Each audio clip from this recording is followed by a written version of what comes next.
आज हम ब्याज के विषय पे बात करने जा रहे हैं। ब्याज जो अभी ग्रामीण क्षेत्रों में ज़्यादा प्रचलित हो रहा है, क्योंकि ग्रामीण लोग ज़्यादा से ज़्यादा ब्याज उठा रहे हैं और अपना जीवन यापन कर रहे हैं।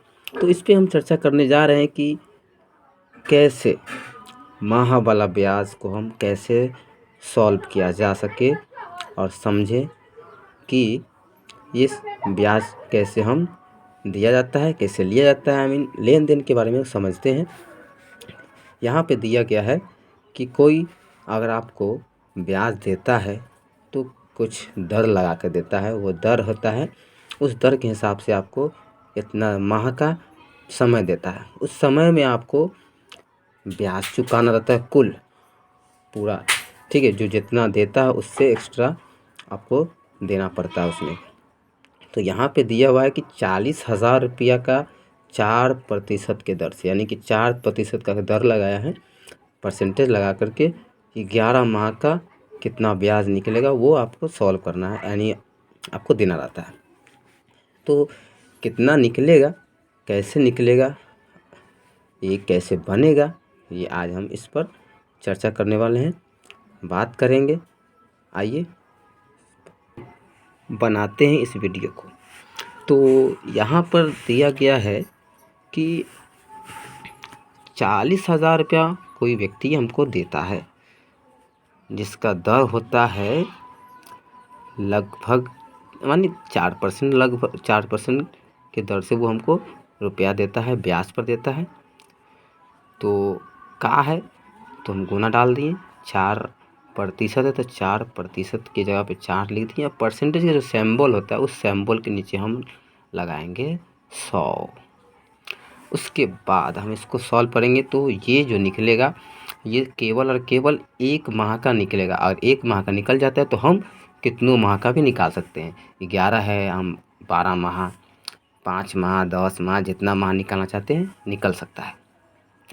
तो काटते हैं, यहाँ पर से सॉल्व करते हैं। कैलकुलेशन अपना मजबूत रखना है तो ठीक रहेगा, नहीं तो फिर दिक्कत होता है। तो ये 2 जीरो से 2 जीरो कट गया। 40,000 का हम निकालने जा रहे हैं। तो 40,000 रुपये कोई देता है तो इस तरह से हम निकाल सकते हैं।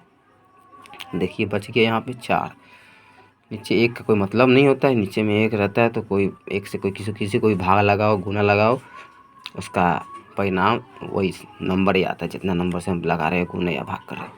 इसको हम गुना करेंगे तो 4 चौका 16 और डबल जीरो, यहाँ पे 1600 रुपया 1 माह में, यानी कि 1 माह में हमको देना होता है। यानी कि 40,000 में 1 माह में पूरा होता है 1600 रुपया। इसी से अंदाज़ा लग गया होगा कि अगर 1 माह में 1600 रुपया होता है तो 11 माह में कितना होगा। तो इसको हम कैसे सॉल्व करेंगे। 1 माह में हम 11 माह को गुना कर देंगे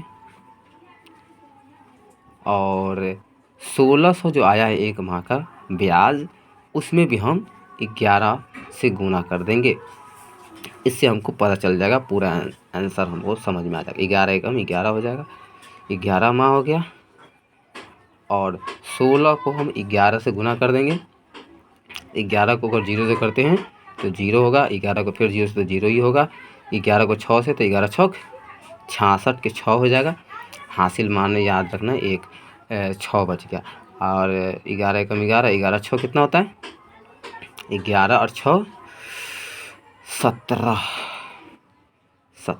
11 6 17 ही ना होता। हाँ, तो ये 11 माह में हमको 17,600 रुपया ब्याज निकलता है 11 माह का, ठीक है।